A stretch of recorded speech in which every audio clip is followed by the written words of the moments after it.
Assalamualaikum warahmatullahi wabarakatuh. Selamat datang di kuliah Farmasi Rumah Sakit bersama dengan saya, Apoteker Desi Purnamasari.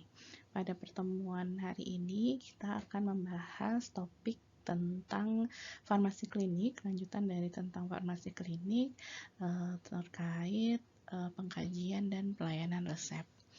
Mari kita mulai. Sebelumnya kita bahas dulu sedikit pendahuluan tentang resep. Resep merupakan sebuah permintaan tertulis ya, baik tertulis ataupun elektronik dari seorang dokter kepada apoteker untuk disiapkan atau untuk menyiapkan dan atau untuk dibuat, diracik serta diserahkan obatnya kepada pasien.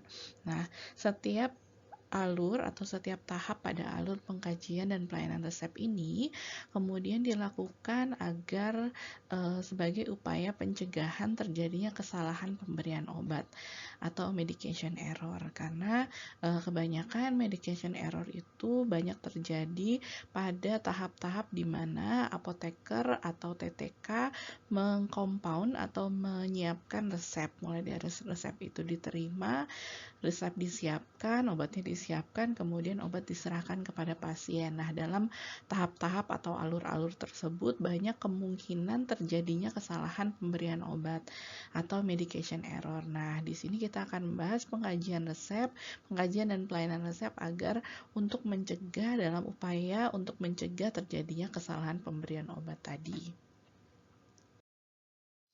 Nah, secara garis besar, alur pelayanan resep di rumah sakit atau di apotek atau di klinik kurang lebih alurnya seperti ini. Mulai dari pertama,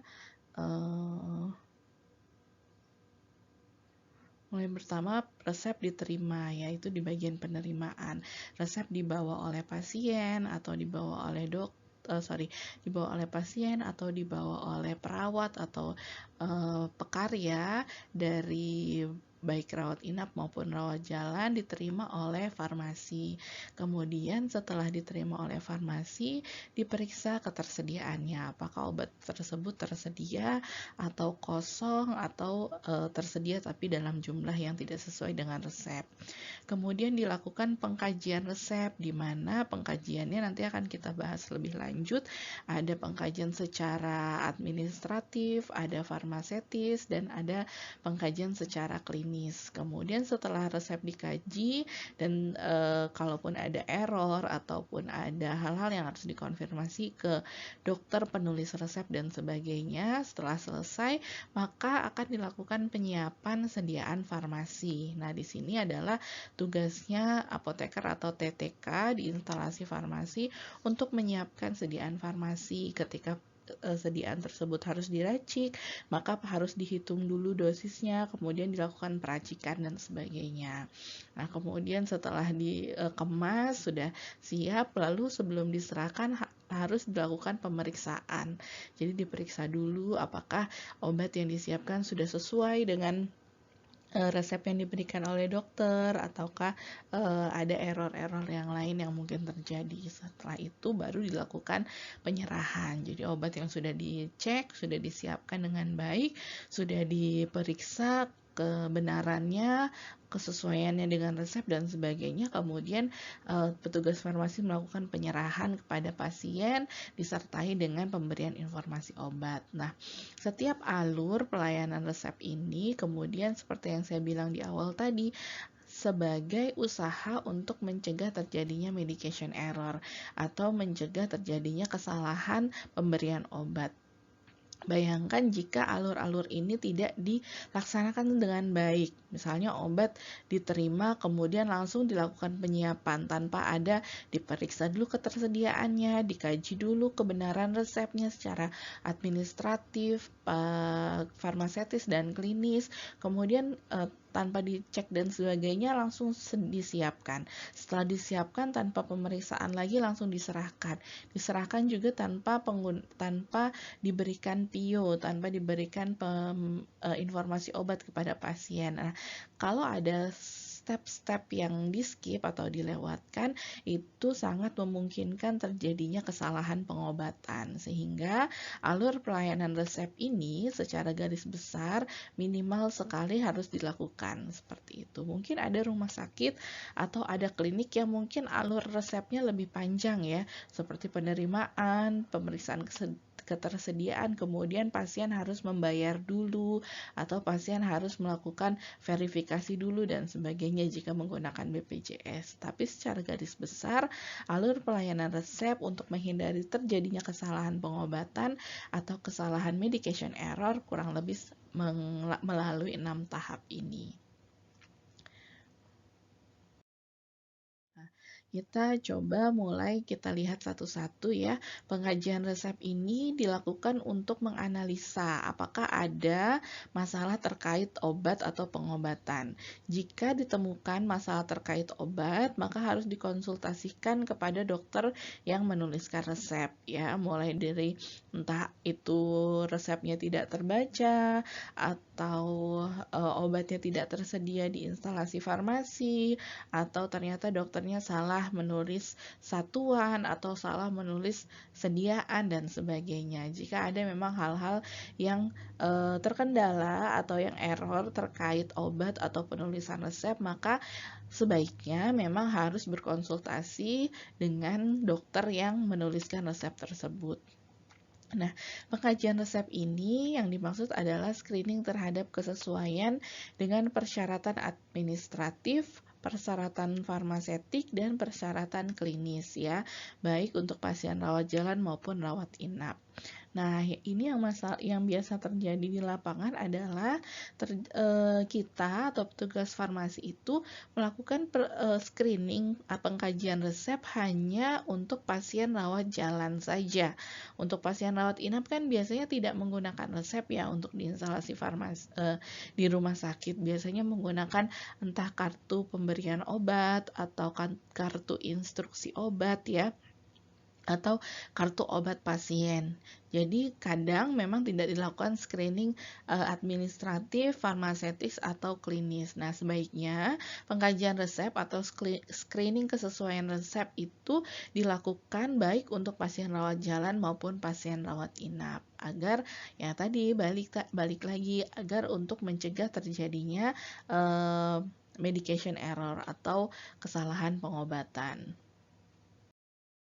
Nah, persyaratan administratif yang kita lakukan atau yang kita screening pada saat pengkajian resep itu bisa berupa nama, umur, jenis kelamin, berat badan, dan tinggi badan pasien ya. Jadi untuk persyaratan atau data-data pasien tersebut memang harus kita lihat. Bayangkan kalau resep tersebut tidak ada namanya ya, resep tersebut tidak ada namanya, nanti ketika selesai kita siapkan mau kita berikan kepada siapa atau kepada ruangan mana ketika misalnya itu memang resep rawat inap. Harus juga ada umur dan jenis kelamin. Ini untuk menentukan apakah misalnya ada beberapa pasien dengan nama yang sama ya, ada pasien dengan nama yang sama dan sebagainya. Untuk berat badan ini memang sangat penting, terutama jika pasiennya adalah pasien anak, karena untuk anak-anak penentuan dosis itu dilakukan berdasarkan berat badan ya, bukan hanya berdasarkan umur tapi juga berdasarkan berat badan. Lalu kita harus juga melihat atau mengecek kelengkapan nama, nomor izin, alamat, dan paraf dokter ya. Jadi ini untuk untuk legalitas. Jadi apakah resep tersebut legal untuk kita siapkan, dilihat dari ketersediaan atau kelengkapan dari nama dan nomor izin dari dokter tersebut ya. Apakah dokter tersebut berpraktek di rumah sakit atau di klinik yang memang hanya menerima resep dari dalam tanpa menerima resep dari luar, apakah dokter tersebut benar-benar punya nomor izin dan sebagainya. Kemudian tanggal pembuatan resep ya, tanggal pembuatan resep ini untuk mencegah terjadi duplikasi. Seperti misalnya kalau di rumah sakit ya, di rumah sakit kan pemberian obat untuk rawat inap itu dilakukan per hari ya, dilakukan per hari.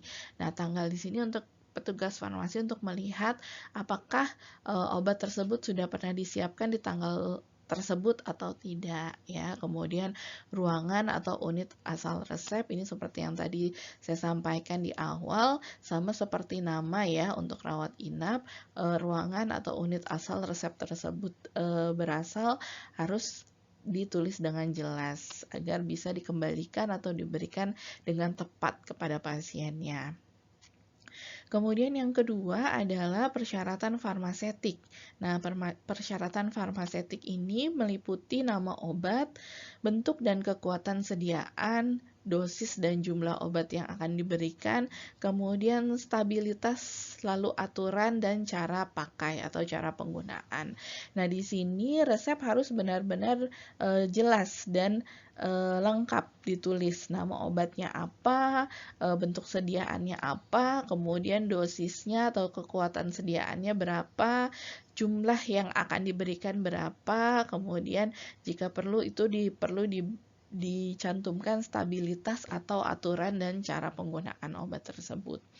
Bayangkan misalnya kalau dokter menuliskan resep hanya nama obatnya saja, misalnya paracetamol 3 kali 1 ya, paracetamol 3 kali 1. Di situ petugas farmasi pasti bingung ya, petugas farmasi pasti bingung ini paracetamolnya tablet atau sirup atau drop atau supositoria gitu kan. Untuk paracetamol kan sediaannya cukup banyak. Kemudian kekuatannya yang berapa miligram? Yang 500 miligram, 750 atau 250 ya. Kemudian aturan pakainya 3 kali 1. 3 kali 1 apa? 3 kali 1 sendok, 3 kali 1 tablet atau 3 kali 1 tetes ya. Jadi untuk resep-resep yang tidak jelas, apalagi untuk persyaratan farmasetisnya, itu perlu dikomunikasikan atau dikonsultasikan kembali ke dokter yang meresepkan atau dokter yang menuliskan resep. Sehingga petugas farmasi tidak mengambil asumsi atau tidak mengambil kesimpulan sendiri atas resep yang ditulis oleh dokter. Kemudian yang terakhir adalah persyaratan klinis ya. Persyaratan klinis ini meliputi ketepatan indikasi, dosis dan waktu penggunaan obat atau adanya duplikasi pengobatan atau adanya alergi atau reaksi obat yang tidak dikehendaki, bisa juga kontraindikasi dan interaksi obat. Untuk persyaratan klinis memang diperlukan pengetahuan yang lebih dalam terkait obat-obatan dan farmakologinya seperti itu, sehingga petugas farmasi bisa mengambil kesimpulan apakah obat tersebut tepat indikasinya diberikan kepada pasien secara dosis, secara waktu penggunaannya. Misalnya ada pasien diberikan resep nih, misalnya pasien diberikan resep amlodipin 10 mg 3 kali 1 seperti itu, karena tensinya pasien mencapai 170 mg per 170 per 100 mm raksa misalnya. Itu kita harus melihat apakah dengan indikasinya, kemudian dosis dan waktu penggunaan dari amlodipin tersebut sesuai atau tidak dengan pasien seperti itu, sehingga memang diperlukan pengetahuan yang lebih dalam terkait obat dan farmakologinya. Kemudian, apakah ada duplikasi pengobatan? Misalnya dalam satu resep ada asam mefenamat, ada natrium diklofenak, kemudian ada paracetamol. Jadi kita bisa melihat adanya duplikasi pengobatan analgesik dari golongan yang sama ya, dari golongan NSAID seperti itu. Kemudian, apakah ada alergi dan reaksi obat yang tidak dikehendaki? Apakah ada kontraindikasi ya, misalnya seperti para ibu hamil ya, ibu hamil itu kontraindikasinya banyak terhadap beberapa obat. Kemudian apakah ada interaksi dari beberapa obat yang diberikan oleh dokter, kemudian ternyata ada interaksi serius yang kedua obat tersebut tidak bisa digunakan bersamaan seperti itu. Kemudian kita masuk ke medication error ya. Medication error ini adalah sebuah kejadian yang merugikan pasien akibat pemakaian obat selama dalam penanganan tenaga kesehatan yang sebenarnya dapat dicegah ya. Jadi medication error ini spesifik kejadian-kejadian yang merugikan pasien akibat pemakaian obat ya, akibat pemakaian obat. Tapi yang harus garis bawahi adalah selama dalam penanganan tenaga kesehatan ya. Jadi ketika obat tersebut digunakan pasien tanpa dikontrol atau di luar sepengetahuan dari tenaga kesehatan baik dokter, apoteker atau tenaga teknis kefarmasian, itu berarti dia